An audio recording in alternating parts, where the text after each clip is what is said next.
Well, that should have woken everybody up. Good morning, my name is Dave Harrell, and welcome to the First Unitarian Church of Wilmington, Delaware. First Unitarian is a warm and welcoming congregation, regardless of your race, your spiritual beliefs, no matter whom you love, you are welcome here. We are thankful that you have all joined us this morning. A special welcome to our guests. We encourage you to visit our website, firstuu.org, and sign up for our e-newsletter so you can keep current of what's going on in the church community. Unitarian Universalist congregations affirm and promote 7 principles which we hold as strong values and moral guides. We live out these principles within a living tradition of wisdom and spirituality drawn from sources as diverse as science, poetry, scripture, and personal experience. Today's sermon relates to the first of 6 sources our congregations affirm and promote, which is direct experience of that transcending mystery and wonder affirmed in all cultures, which moves us to renewal of the spirit and the openness to the forces which create and uphold life. Just a quick reminder of you that are present in the sanctuary, as if you hadn't heard this before, please remember to leave your mask on unless you have a speaking role. There will be no coffee hour, and that we ask you not gather in the building after the service, but we invite you to gather on the lawn to the left of the entrance to greet one another afterwards. But please stay masked and maintain social distancing. And now let us prepare our hearts and minds for worship.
Thank you, Kathy, for that beautiful music, a wonderful way for us to begin. I'm the Reverend Larry Piers, minister here at First Unitarian Church of Wilmington. I want to welcome you, whether you're joining us online or you're in the building. We are connected to one another. We keep doing some radical things here at First Unitarian Church. Today, we're going to invite you, get this, to stand if you are willing and able in body or in spirit when we sing our hymns. Can you believe that? It's like a nostalgic moment for us. So please feel free to do that when we sing the hymns today. And for our postlude, we have some percussion instruments in the back. If you haven't picked them up, feel free to do that at any point. If you're watching us from online, this is the time to run to the kitchen, find a pot lid and a spoon so you can join us in that final postlude as well as we sing and rejoice together. We are indeed connected. We are aligning our hearts, we're joining our imaginations, and we're opening our spirits as we join together in worship. Since our focus today is on direct experiences of awe and wonder, I want to share this brief quote from Sir Isaac Newton. He wrote, "I was like a boy playing on the seashore and diverting myself now and then and finding a smoother pebble or a prettier shell than ordinary, whilst the great ocean of truth lay all undiscovered before me."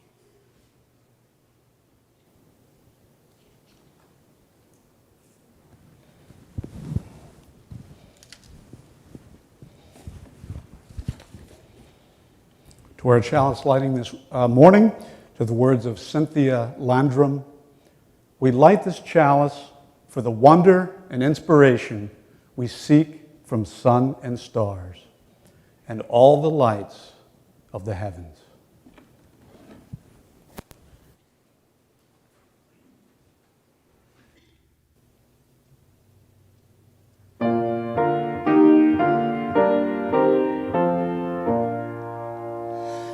With joy we claim the growing light, advancing thought and widening view, the larger freedom, clearer sight, which from the old unfold the new.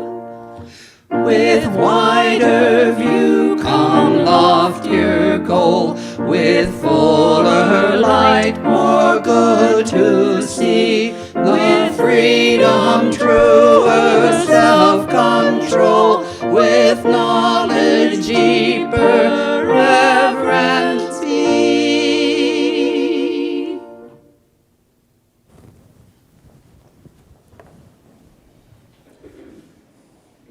Please join me in affirming our mission. First Unitarian Church of Wilmington, Delaware is a beloved community that nourishes minds and spirits, fights injustice, and transforms the world through loving action.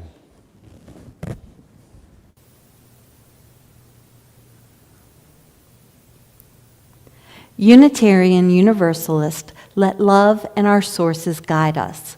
Like stars in the night sky, guide travelers.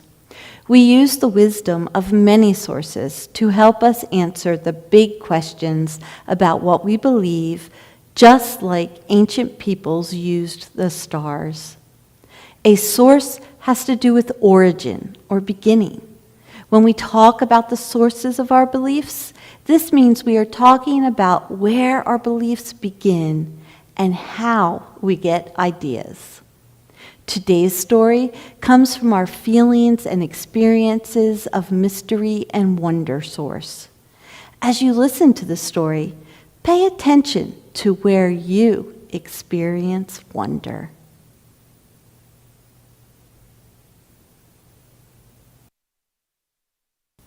It was late one winter night. long past my bedtime, when Pa and I went owling. There was no wind. The trees stood still as giant statues, and the moon was so bright the sky seemed to shine. Our feet crunched over the crisp snow, and little gray footprints followed us. Pa made a long shadow. I had to run after him to keep up, and my short round shadow bumped after me. But I never called out. If you go owling, you have to be quiet. That's what Pa always says. I waited to go owling with Pa for a long, long time. We reached the line of pine trees, black and pointy against the sky, and Pa held up his hand. I stopped right where I was and waited. He looked up as if searching the stars, as if reading a map up there. The moon made his face into a silver mask. Hoo, hoo, hoo, hoo, hoo, the sound of a great horned owl. Hoo, hoo, hoo, hoo, hoo. Again he called out, and then again.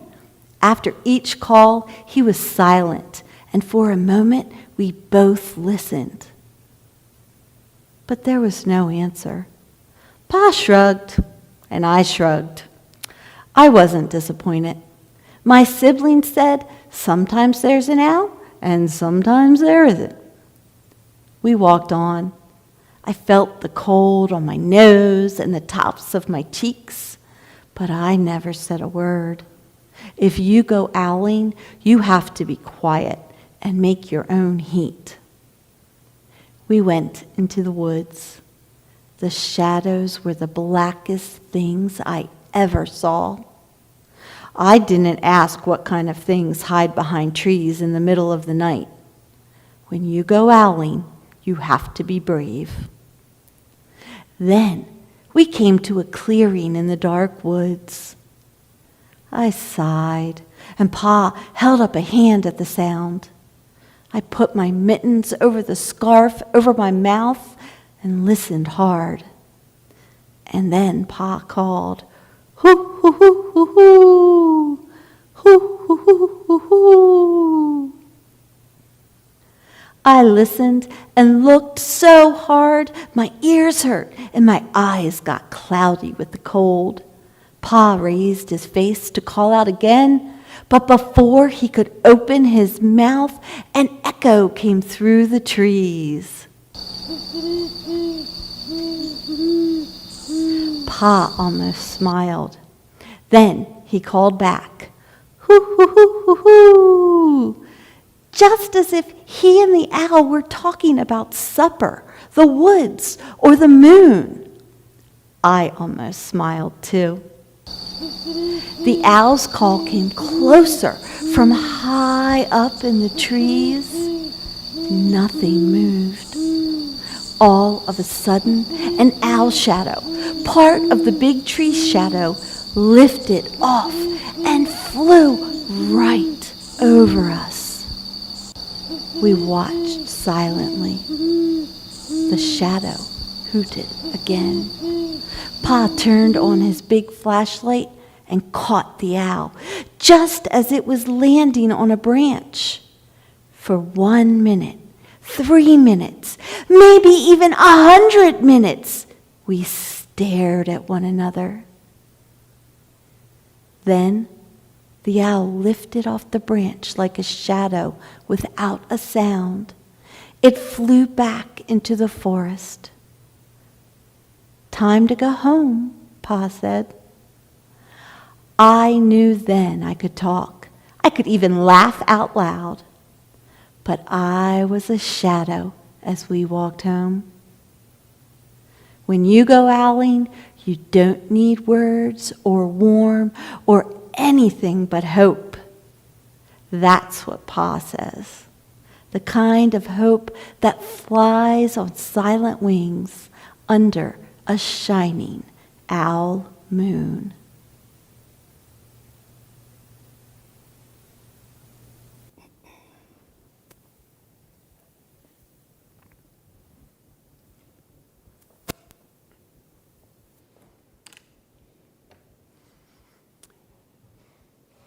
Our responsive reading this morning is one text that recalls one of our Unitarian Universalist sources of our living tradition that both Catherine and David have spoken to us about already. This responsive reading is from Ralph Waldo Emerson's essay, The Oversoul. I will read the parts indicated for me, and then please join David where is indicated for all to read. That's you.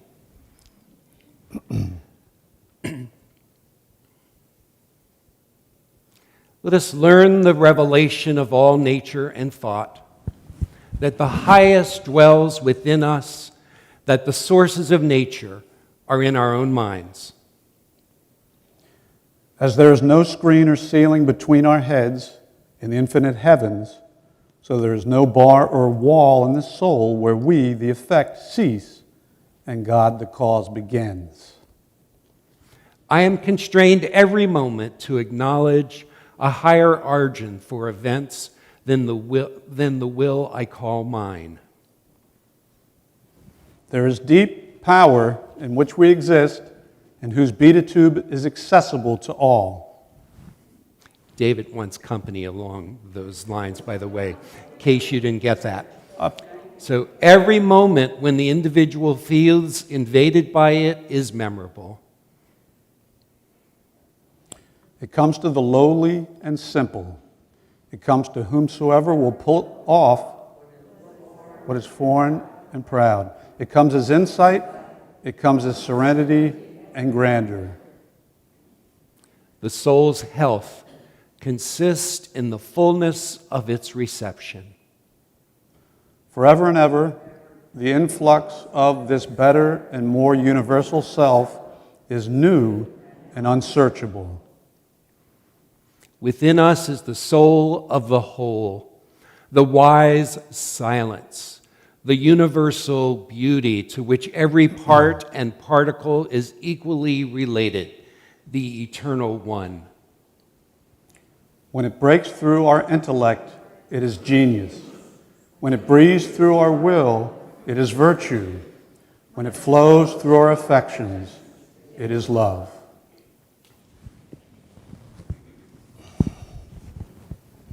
Join me now in a meditation composed by Thich Nhat Hanh, a Vietnamese Buddhist monk who was nominated for the Nobel Peace Prize by Martin Luther King, Jr., and who currently resides in Plum Village in France, where he's recuperating from an illness.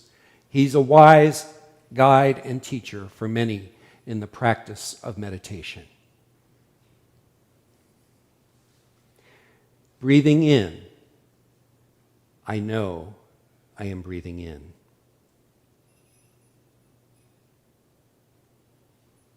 Breathing out, I know I am breathing out. Breathing in, I notice my in-breath has become deeper.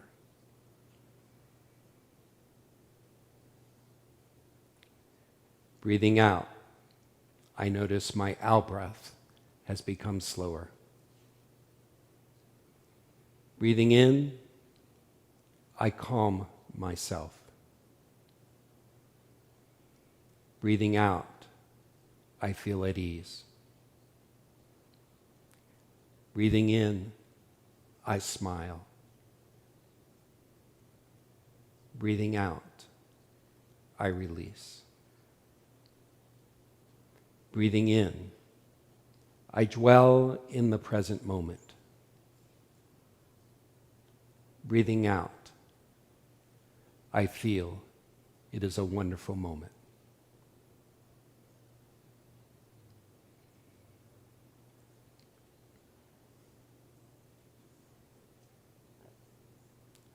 As I read it again another time, I want you to join along in the breathing and the breathing out. So breathing in, I know I am breathing in. Breathing out, I know I am breathing out.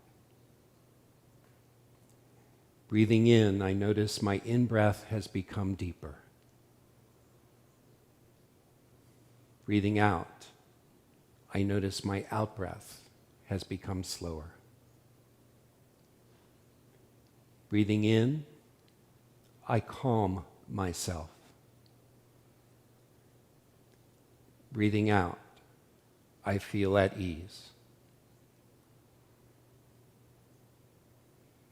Breathing in, I smile. Breathing out, I release. Breathing in, I dwell in the present moment. Breathing out, I feel it is a wonderful moment.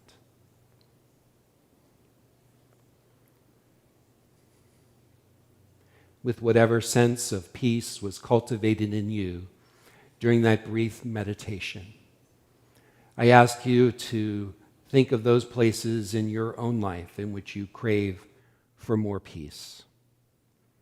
I ask you to send your attention, your love, your prayer, and your compassion to those in your own lives and those in our world who crave more peace, more love, and more justice.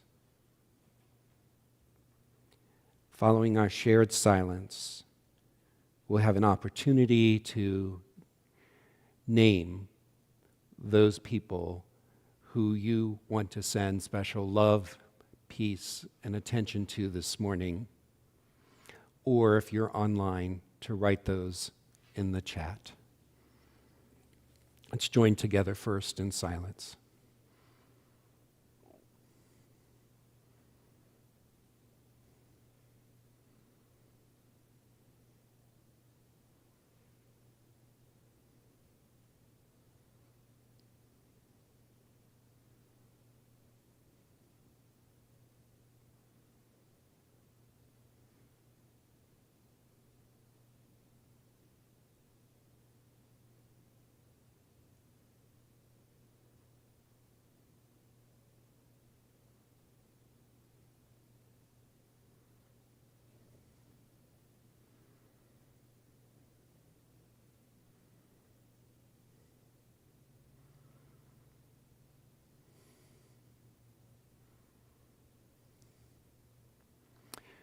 Who would you name in this sanctuary this morning, or in the sanctuary of your own heart? Who would you name aloud, or who would you name in the chat? Let's hear and attend to those names now.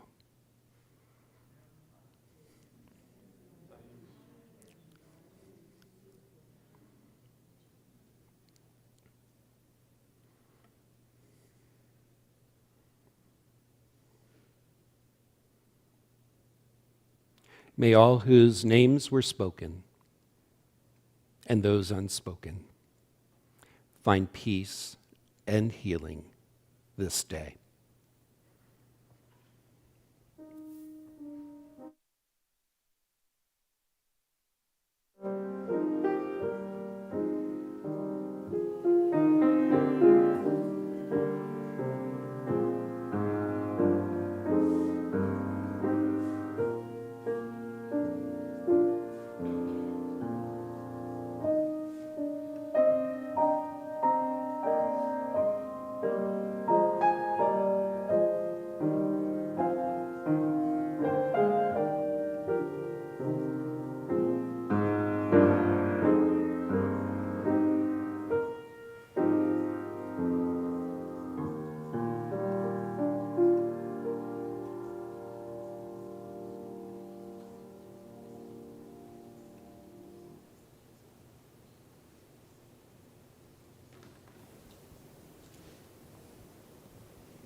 For the reading this morning, I've chosen a brief excerpt from the book Zorba the Greek, one of my favorites.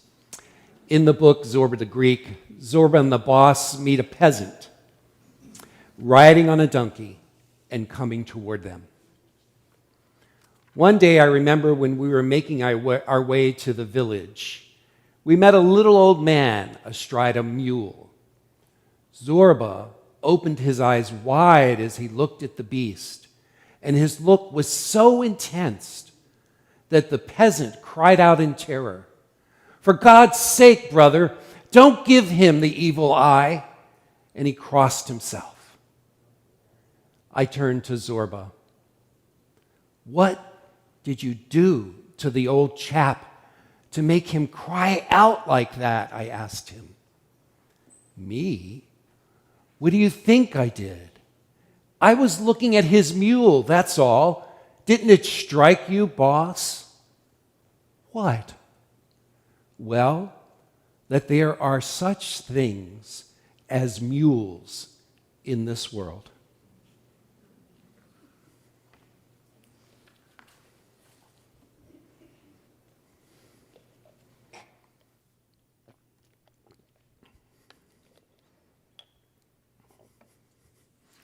For me, if God had a name, that name would be wonder. Indeed, it is those experiences of being surprised by joy, of being captured by awe and embraced by wonder, when I feel most connected to what is holy, what is infinite, and what is ineffable. I'm not alone in this.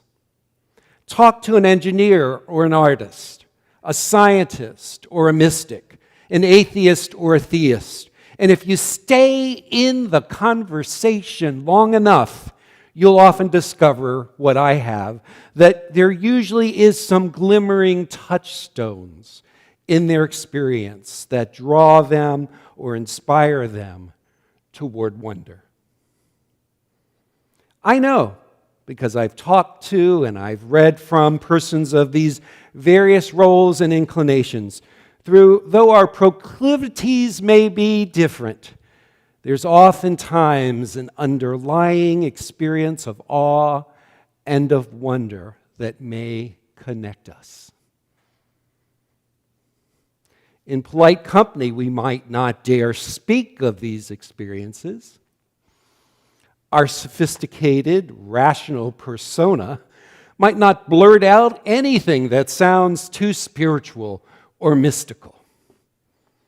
Still, there is something that seems to complete the human experience when we allow ourselves to be open to even the simplest experiences of wonder, or the most profound ones.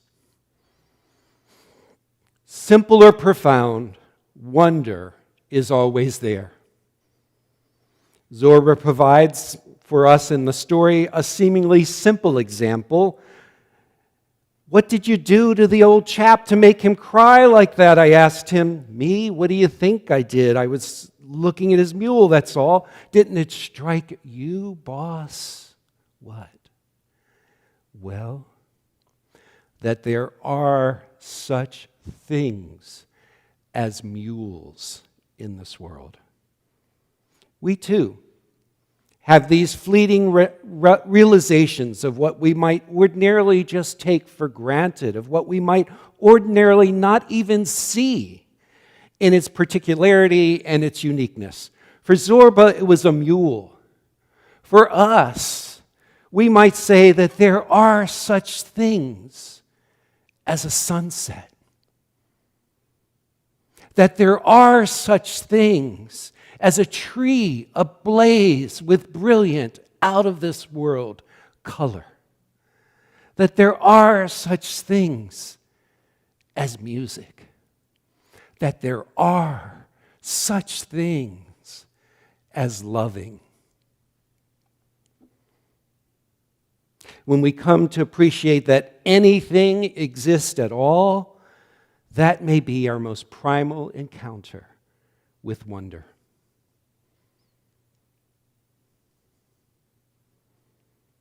Then there are those profound experiences of wonder.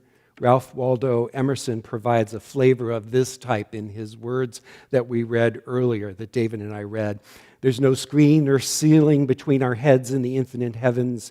There's a deep power in which we exist and whose beatitude is accessible to us every moment when the individual feels invaded by it is memorable.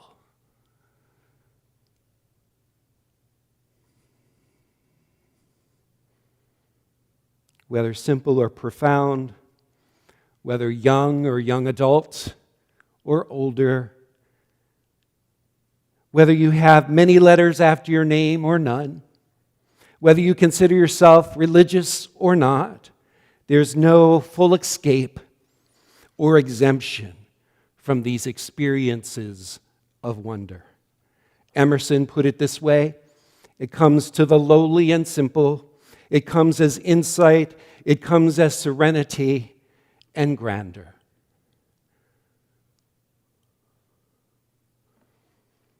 One of my earliest experiences of wonder that I recall happened in a school cafeteria.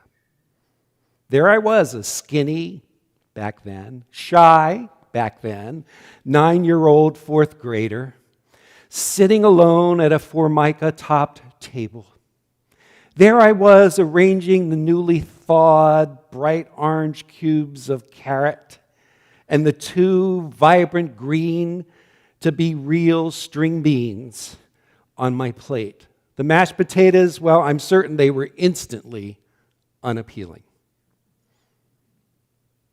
Considering the setting, I don't quite know how it came about or why. Why there? Why then? Or why me? But it happened. Suddenly, there arose a sensation that everything around me, my body cupped into that hard orange plastic chair, the children around me clutching their trays or chomping on their lunch, the birds I could see huddled on the tree branches outside, the swatches of blue sky above everything, including this swirling planet and this vast universe, everything felt intricately connected into, well, what felt to me like one body. Yes, I had this instant sensation that each of us, including myself, and everything were cells within organs. And these organs part of one body, one big body that encompassed all of the universe. That what I had known just moments before as mere objects appeared to me in an instant as an interconnected whole.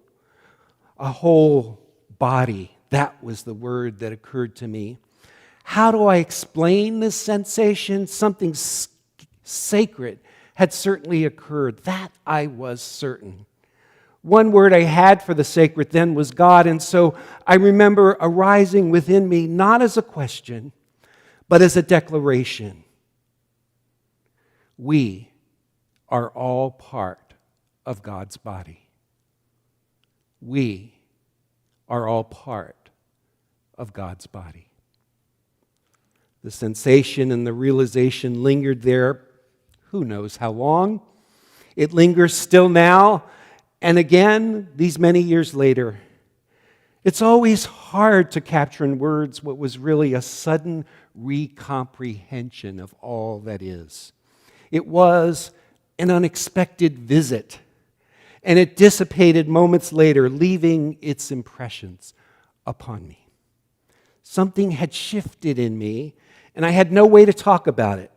As my life has unfolded, even through sorrows and joys, even through uncertainty and determination, experiences like these have made their rare but indelible, unexpected visits. I'm not alone in this. Even today, if I come across a phrase like sense of wonder or words like oneness or mystical, I know that somehow those words touch within me and for many of us these memories of the intermittent but direct experiences of awe and wonder of what is.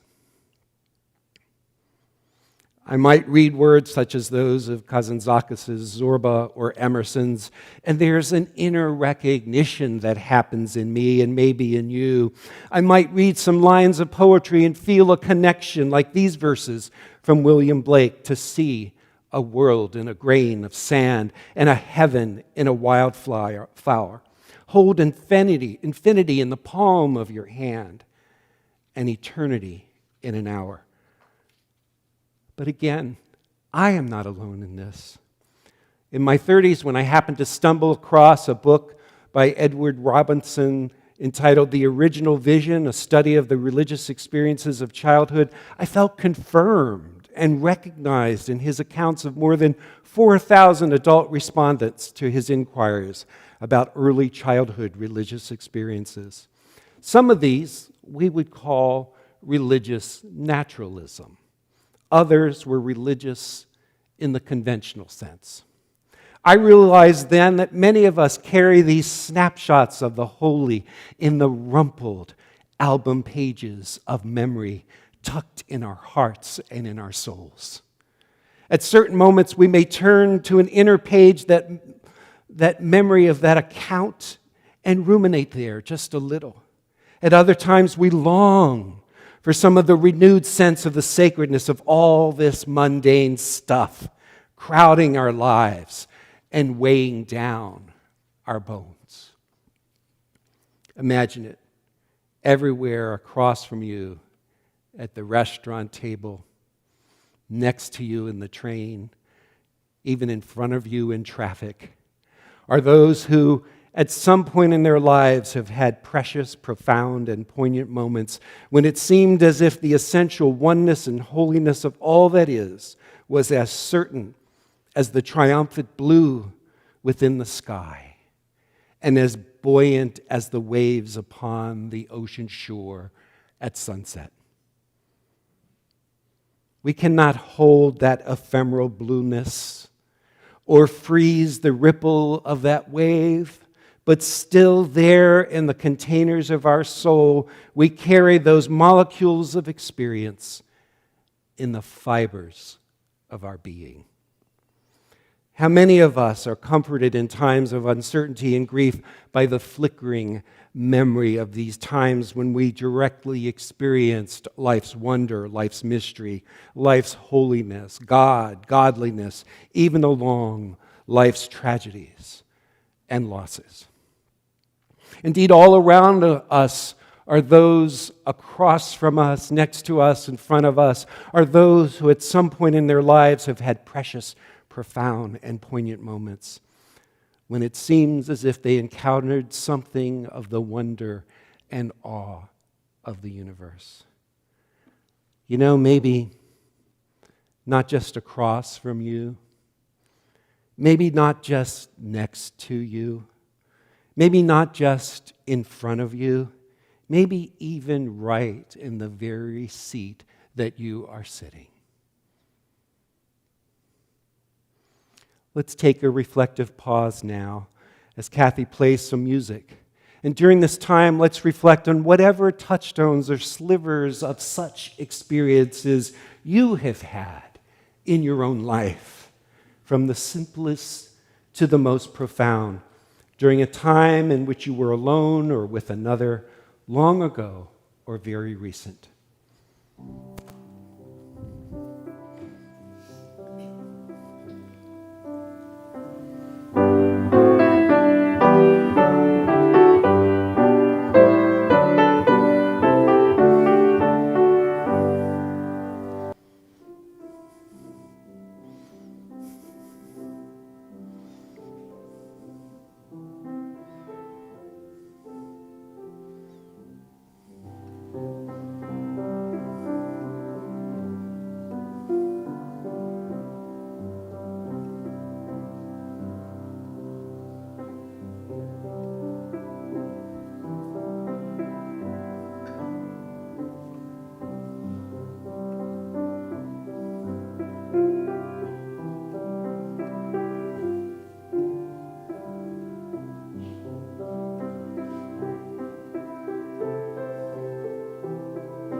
Similar invitations like the one that I just gave you were given to Unitarian Universalists and collected in a short little pamphlet entitled Unitarian Universalist Mystical Experiences.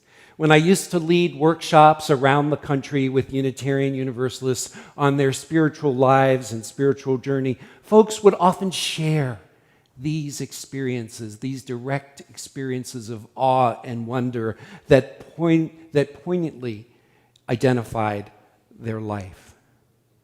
And then they would often add that they hardly felt comfortable talking about them in their UU congregations for fear of being shunned or dismissed. William James, who some have called the father of psychology, logged these experiences in his book that I suspect many of us have read, The Varieties of Religious Experiences. And he concluded that there are some general characteristics which include they defy expressions in words. They provide deep insight. They don't last long enough, though their effects can be profound. We don't make them happen. They happen to us. Yes, as Unitarian Universalists, we actually do claim as one of our sources of the living tradition that we affirm and promote direct experiences of that transcending mystery and wonder affirmed in all cultures, which moves us to a renewal of spirit and an openness to the forces that create and uphold life. I see this particular source as an inheritance that we have from our transcendentalist ancestors. Transcendentalism actually arose in the early mid-1800s out of a particular kind of Unitarianism that was developing during that time. As such, transcendentalism, as one writer says, was not really a rejection of Unitarianism, whether it was an organic kind of consequence of the Unitarian emphasis on free conscience and the value of the intellectual reason. The Transcendentalists were not contented with the sobriety, the mildness, and the calm rationalism of Unitarianism. Instead, they longed for a more intense spiritual experience. Thus, Transcendentalism was not born as a counter movement to Unitarianism, but as a parallel movement to the very ideas that were introduced by Unitarians.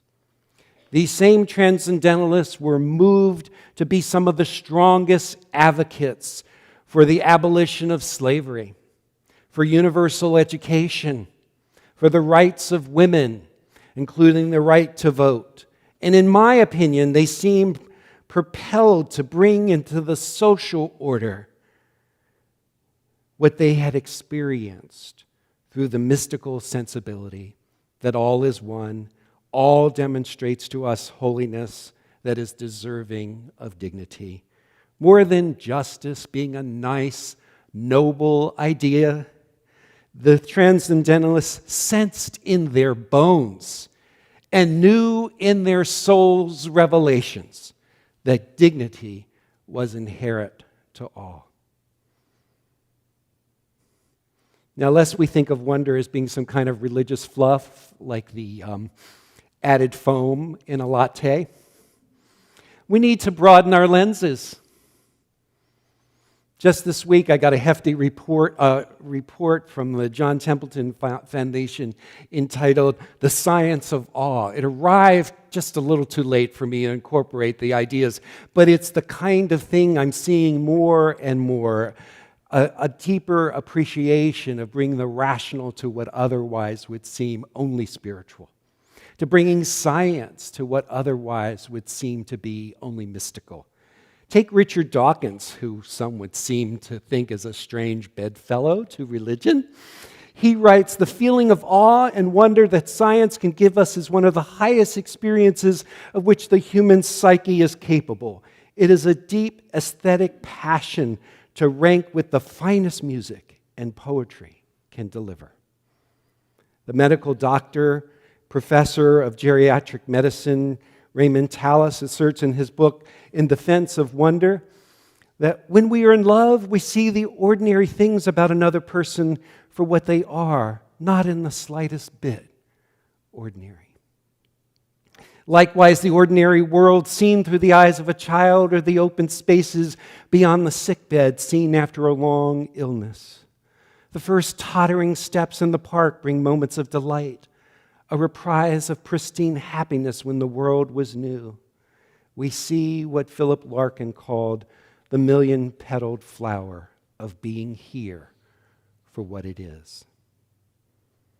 I believe that none of us, as I've said earlier, is exempt or excluded from these experiences.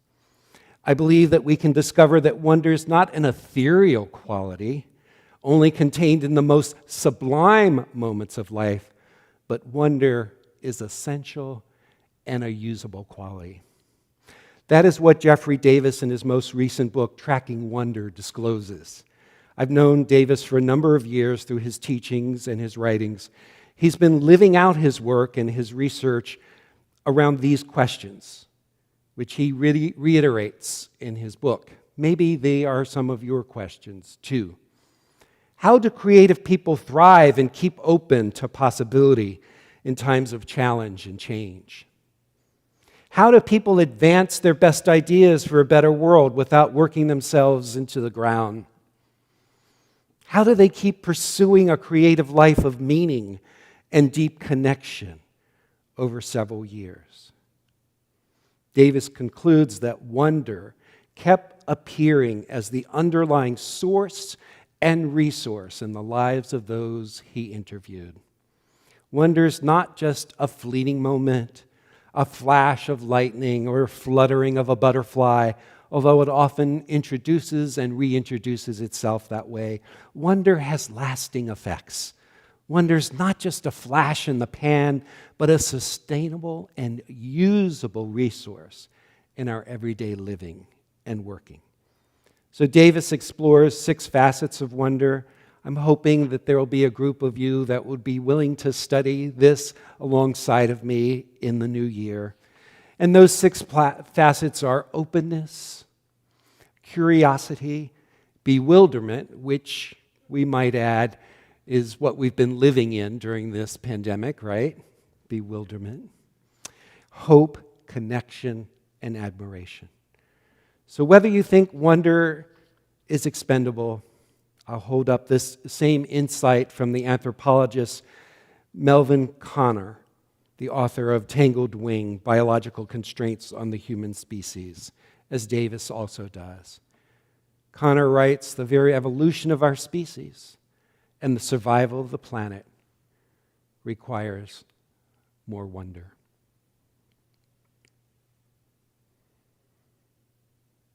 So I believe that wonder is more than ethereal.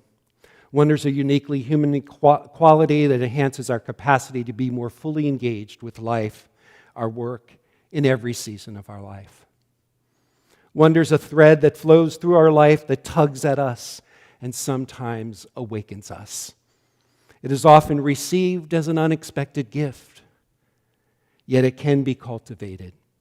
More than ever, it's needed in our culture now, in order to counteract some of the tendency to be drowned in the busyness rather than the awesomeness of life, to be numbed by the sensory and informational overload rather than to be awakened by life. It's essential to be able to stand in the right relationship to the earth once more.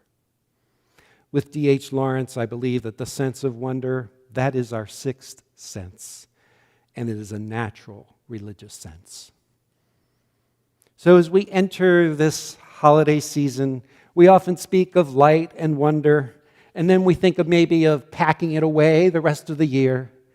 But may we hear the mystic's vision in the artist and the scientist. May we be moved by music and the rhythms of the waves of a splendid sea, be awed by the majestic colors displayed by a setting sun, be stilled by the last breaths of our dying loved one, be stopped by the leaves as they paint their colors across the sky and the field, be lulled by the silence into a deeper embrace of life itself, and know eternity, even in a moment, feel God or wonder in whatever way it unfolds within us and around us. Yes, this is a season of wonder. Let us wonder within it.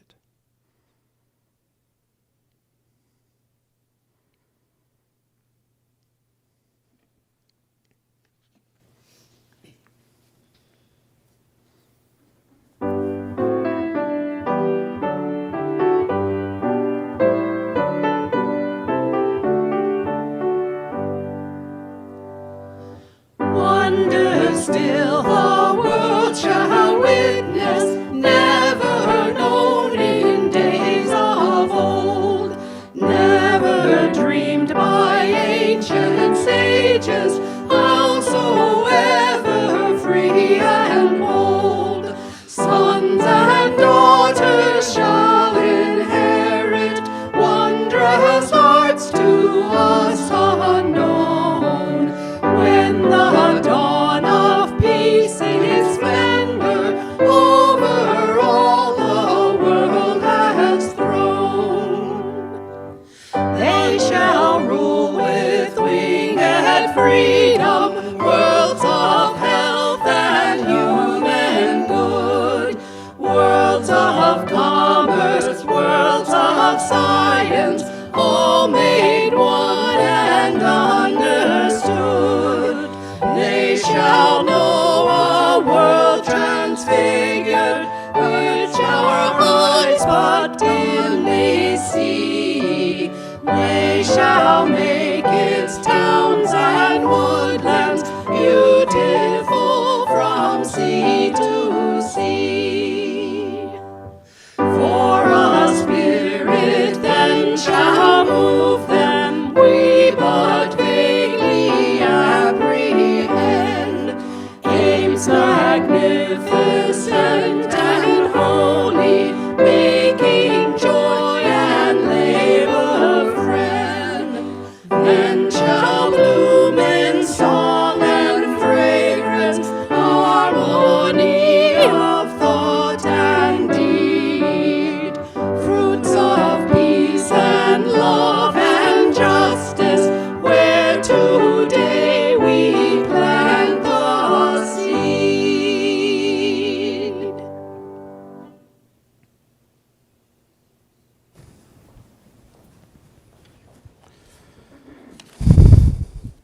Nice to hear your voices this morning. Been a long time. We invite you now to help sustain the work of our congregation. Doing your part helps us to be able to provide continued services and community support. And let's face it, without it, we wouldn't be here. There are 4 ways you can donate, as indicated on your screen. If you're attending in person, you can drop a check or cash in the box at the back of the sanctuary. You can mail a check to our church office. You can donate online via our website, or you can download the Vanco app on your smartphone. We thank you for your generous contribution.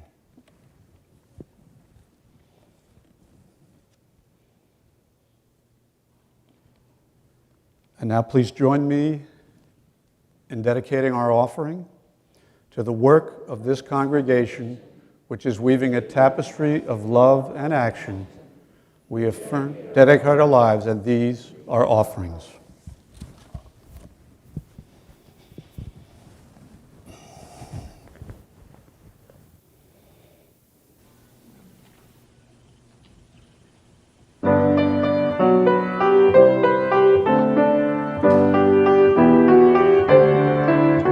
Break forth into joy, sing together, lift your voices in harmony. Come rejoice in the joy of creation.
What beautiful music. Before I offer our closing words, I have two very quick announcements.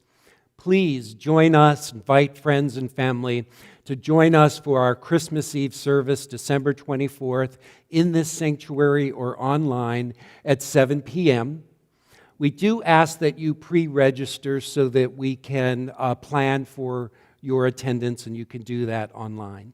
Following today's service, we have a virtual cafe. It'll be right in this room, and John has done some wonderful work of interviewing Paul Pinson, Beverly Baxter, Jeff Watt, and Marilyn Hyatt as part of our continuation of conversations that matter. I want to remind you, during the postlude,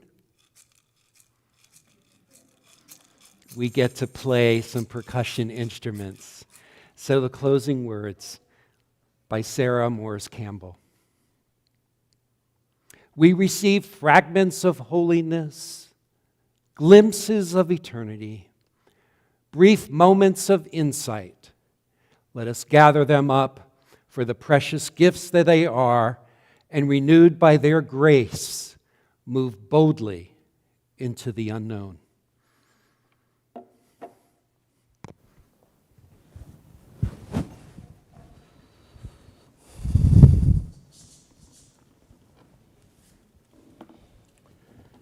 We extinguish the chalice to the words of Krista Taves.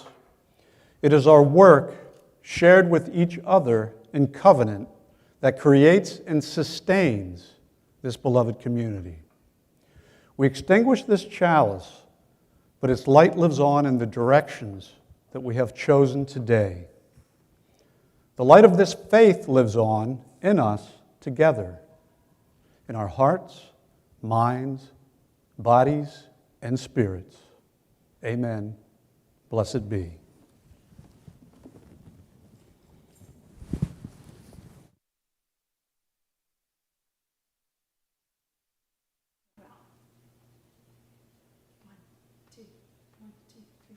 Gaudeamus, Gaudeamus, Gaudeamus, hodie. Gaudeamus, Gaudeamus, hodie. Gaudeamus, Gaudeamus, hodie. Gaudeamus, Gaudeamus, Gaudeamus, hodie, hodie. Gaudeamus, Gaudeamus, Gaudeamus, hodie. Gaudeamus, Gaudeamus, hodie. Gaudeamus.